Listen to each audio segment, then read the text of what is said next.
Hi, it's Stephen here for Bland Designs, and today I'm going to show you my $800 haul. Yes, $800. Now let me explain a little bit about this. Every year, CHA comes out with all their new products, or all the people who attend CHA show all their new products. And I watch all the YouTube videos about all these new products, and I make lists of the things that I would like to buy.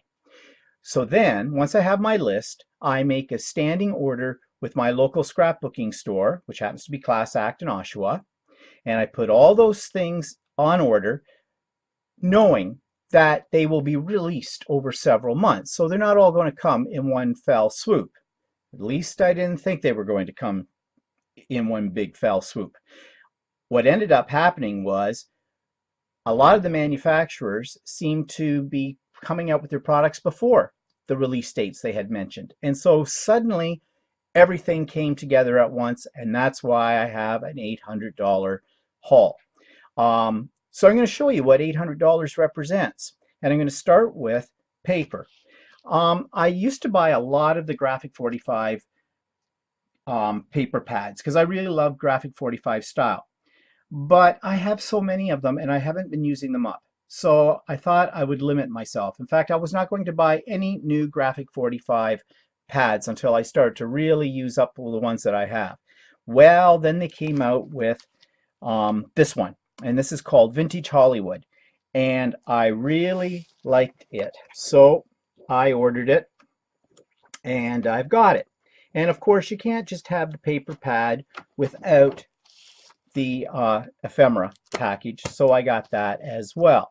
So right off the bat, you're talking, $35 for the pad, another $8.50, $9 for the I can never say that word right, ephemera pack. So right there, you're adding up to like, almost 50 bucks off the bat.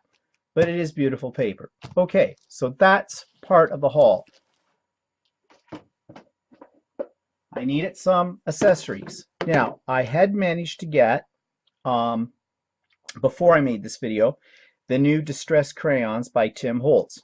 Got these upside down.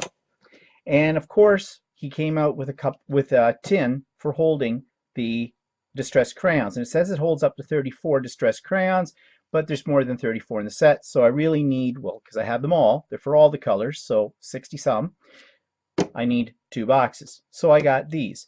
These retail, and when I'm talking retail, I'm talking Canadian dollars, and at the particular store I deal with, for $13.39 a piece. So there's another $26, $27 right there. I also had to have the Dina Wakley Media Journal, the new one. This is the one, and I'm not going to take the band off it because it's still in pristine condition. But this is the one that has a variety of different surfaces. It's got the canvas, the burlap, the mixed media paper, that kind of thing in it. And it's a substantial journal. It's a nice journal by the looks of things. Oh wait, I don't have to take the band off. I can open it up. Okay, here we go. All right, so here you see this really nice linen-y type paper, burlap, canvas, canvas here. So this is a really nice journal with different textures that you can use. Reminds me of a junk journal, actually. I wonder if that's where she got the idea for this. But that was no cheap little item. $36 for that. And then I decided to splurge and buy the media tools. These are little wedge tools. I've seen her use them on her videos. And I thought I'd get those. So there you go. There's another 11 bucks. Doesn't take long to add up, does it? And of course, Tim Holtz came out with his new Distress Oxide inks, which are probably one of the most exciting products this year. New one. And if you don't know what these do, I'll probably do a video once I get playing with these. But there are other videos out there about how to use these. And they're kind of a combination of dye and a dye solvent. What's the other word? Brain fart here. I can't think. The other kind that's more permanent ink. The two are mixed together, and these react to water and look like they've oxidized, and you can layer the colors. So I'm really looking forward to trying to use these. And of course, he came out with 12 colors. I had to have all 12 colors, retailing at $8.69 a pad. So you do the math. There's 12 of them here. Okay, so of course you know I'm a sucker for Tim Holtz products. So he's come out with a whole bunch of new stencils. Now these are just a few. There's still a few that I have on order that haven't been released yet. And there were a few others before this video that had come out. Part of my big order has already come to me. So when I say $800, I mean right now $800. If you add the other stuff that that has come in earlier before this video was made, it's over $1,000 worth of materials. I know, crazy, right? But I had to have them. So all these new stencils, and they look great, and I love stencils, as you know. I have all of Tim Holtz's stencils. I'm not going to stop now. So the stencils, he also has some new stamps as well. He had more than just this. I didn't order all the stamps because, quite frankly, they're starting to become repetitive. And although I love his vintage stamps, I don't use them that much. I've got stamps that I've bought a year and a half ago or so that I still have not actually used. And I got to make a point of using them. So I held myself back a little bit, but because I do a lot of art journaling, I really love background stamps, and I thought these ones were great. These scribbles and spirals are called. And then for texture, slate and stone. So these two came in. Now I think I've got all of the ones now. I had a few more again that came before this video was made. I think I've got all the stamps that I ordered from Tim Holtz now in the set. But I also got some more Delusion ones. These are Deanne Reevely's stamps. I love her stuff. It's very funky. So again, I'm thinking art journaling here with these leaves, and I have some of her funky flowers, so they'll go with those very nicely. And then I love her sayings, and this one is called Shut Up and Color. I'm not fat, I'm just easy to see. Look both ways before crossing a woman. Cancel my subscription, I don't need your issues. I will never be over the hill, I'm too tired to climb it, etc., etc. Mirror, mirror on the wall, what the freak happened? If I'd known you were coming over, I'd have left the house. These really appeal to my sense of humor, okay, which is a very sarcastic sense of humor if you haven't caught on to that yet. So I can make some really neat cards using these. And oh, I love this. I'm sick of people, they're everywhere. Yeah, that one kind of sums up my life.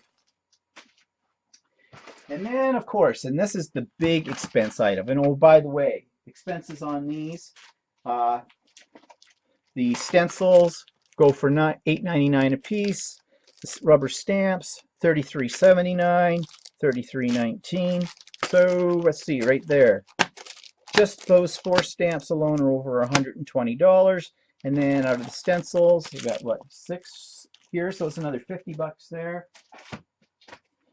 And then these are the big ticket items, okay, the dies. So again, they're Sizzix and they're Tim Holtz. I really love these ones.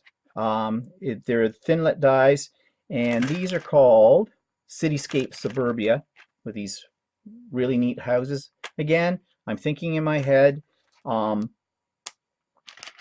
journaling. Another cityscape, I love cityscapes. This one's called Cityscape Skyline. And another cityscape called Metropolis. And these all retail at $28.99 a piece. And this one, I thought this one looked really cool. It's one of the Biggs dies, and it's called Pipeline. And you can put these in any kind of figuration you want. They're in pieces, and I thought, again, this could make a really cool mixed media piece. This was a whim. Expensive die at $50.79, and it does these houses. Again, I'm not absolutely sure how often I will really use this, but I've got it. And then I love gears. And I have other sets of Tim Holtz's gears, but this one, he's got this one with the pulley on it, and not cheap, $41.99, but that'll be fun too. And this is the most expensive one yet. This is a letter set. It's the art, I think it's Art Deco. Yep, Deco. I love anything Art Deco. And I debated because this was $101.49. That's a big expense. And I do have two electronic cutting machines, so I can cut out letters, I can cut out whole words. The thing is, with your die cutting machines, depending on the font you used, depending on the paper you've used, you don't actually every time get a perfect cut. And I'm thinking, well, if I have this, I know I'm going to get a perfect cut with it. But if I run different colors of cardstock through, make multiple sets of these, put them in a little envelope or something, and put them in with my art journaling stuff, then I've got letters to make titles or whatever I want to use them for, rather than having to rely on the die cutting machine. Okay, that's my rationale for paying this amount of money for this set of dies.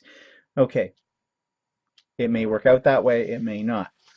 Anyways, that's my big haul, as you can see. And so that's what 800 Canadian dollars worth of supplies looks like. And as I said, I'm not rich, but I did plan for this. I put money aside, okay, for all of this. I didn't just do this on a whim and go into debt. I don't believe in being in debt. So I have a few more things to come in yet on my order, not much more. And well, it's going to take me some time to get to all of this stuff. So I'm going to go off camera now, and I'm going to take this stuff and start organizing it and start making up my ideas, my idea sheets for what I'm going to do with these new products. And there may be some videos come out of that. So thanks for watching. Hope you enjoyed my stash. Talk to you soon. Bye-bye.